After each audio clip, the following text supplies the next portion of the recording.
Hello everyone welcome back to my channel. मुझे आपण मान सहित शेयर करने को जाऊँगी मेथी सागर रेसिपी। मेथी साग भजा बनैबी। जो मैंने जानी ना मो रेसिपी को फॉलो करंतु यहीपरी ऊपर बनैकी खातु बहुत बढ़िया टेस्टी लगे। चलतु आम प्रथम साग को बाछि बुचिकी प्रथम काटी नबा। देखंतु साग को भल भाव बाछि बुचिकी काटिकी ताको भल भाव धोई नहीं जाइए। एठी देखंतु आलू गोटे भी छोट छोट पीस करके काटी नहीं। चलतु एबे आमे साग को पानी रू चिपुड़ी दबा। चिपुड़ी की कड़े रे साग और आलू को दे दबा। देखंतु एबे कड़े रे साग को दे देले। एबे आलू काटी जो रखथिले ताको भी दे दबा।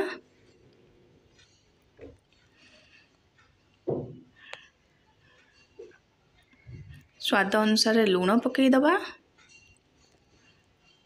पकईकी आपको भल भाव में मिक्स कर देकी किछि समय आपको घोड़े की छाड़दबा सीझापी कि आलू सीझीज और साग भी सीझीज। एक सहित आलू छोट छोट ही कटाई आलू साग सहित सीझीज।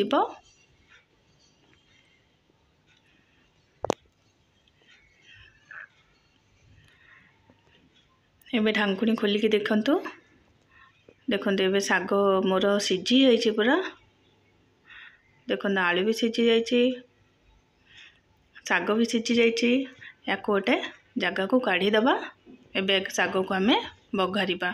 देखो ये 7 ରୁ 8 पकड़ा रसुण को छेचिकी नहीं जाइए। एबे कड़े रे तेल पकईदबा। तेल गरम हो गला पर गोटे सुखिला लंका पकईबा। किछि पंच फुटण पकईबा।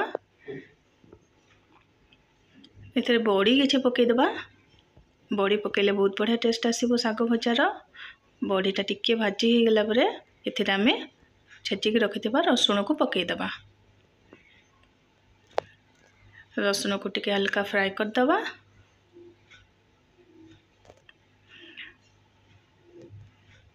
देखंतु रसुण मोर हो आसलानी। एबे सिझेई रखिथिबा साग आलू पकईदबा। पकईकी आपको भल भाव मिक्स करदबा। देखो गोटे मिनट एमती साग को फ्राई करने। देखो ये साग मोर भजा रेडी हो गला। केते सुंदर देखा साग भजा। यहीपरी ऊपर साग भजा बन के खाइबे बहुत बढ़िया टेस्टी लगे।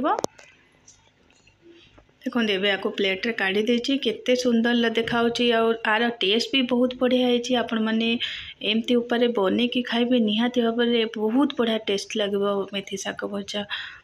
और जदि आपन को रेसिपीटी मोर भल लगी ताल निहाती भाव लाइक कमेंट सब्सक्राइब करा को जमा ही भूलिबेनी। आउ शेयर मध्य करिवे। आउ एमती बने कि निजे खांतो घर लोक माननको खुआंतो। समस्त सहित शेयर करंतो। रहिली जय जगन्नाथ जय मां मंगला।